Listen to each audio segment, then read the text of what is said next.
At the Rio Earth Summit in 1992, world leaders pledged to halt the destruction of the global environment. Over the past 2 decades, these commitments have been restated.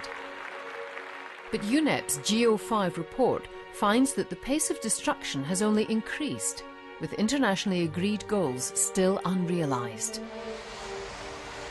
The GEO-5 report provides a sobering balance sheet of the last years, and it provides a number of clear indicators that on most of the internationally environmentally agreed goals that already exist, we have either not been able to make a great deal of progress, very often have failed to meet those goals, or in many instances are also still confronted by the fact that we are not able to measure and track progress.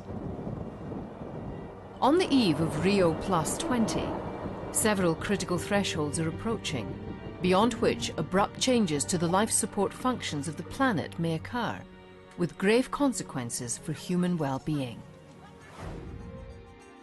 But there are glimmers of hope.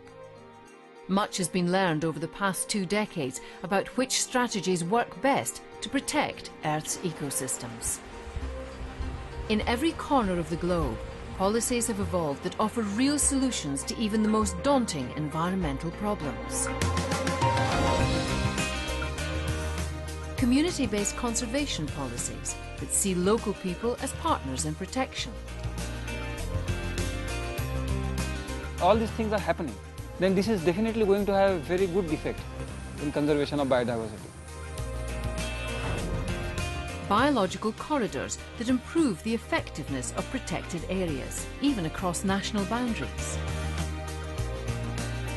New farming methods that meet growing demand for food without putting more wilderness under the plough. They've mobilized hundreds of people on a regular basis, giving them jobs, giving them all kinds of education. It is truly a movement, and that is spreading. Innovative schemes that restore degraded land to health, such as bombing desertified areas with seeds.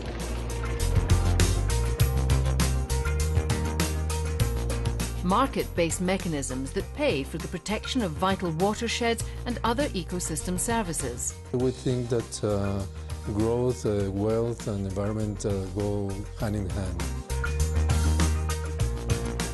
I think these paying for services projects offer a lot to countries. It's also a way to get the private sector to understand the value of protecting the environment. And projects to restore vital freshwater resources like the Wadi Hanifa in Saudi Arabia. Marine protected areas that benefit coastal ecosystems as well as local economies. Further out to sea, a handful of far-sighted schemes show that with strict enforcement, sustainable fishing is possible.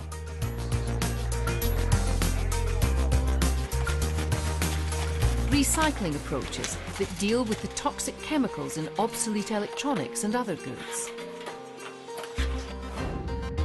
Feed-in tariffs to speed the transition to renewable energy.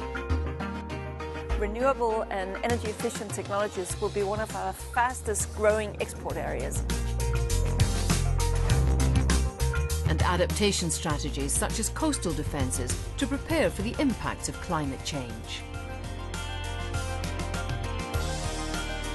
Scaled up, adapted and replicated throughout the world, policies like these could yet put economic and social developments on a sustainable footing and help countries meet internationally agreed goals. The planet requires us to act. GEO-5 is one way in which we can sharpen our focus on where we should act first, how we can act, and where others who have acted have been successful.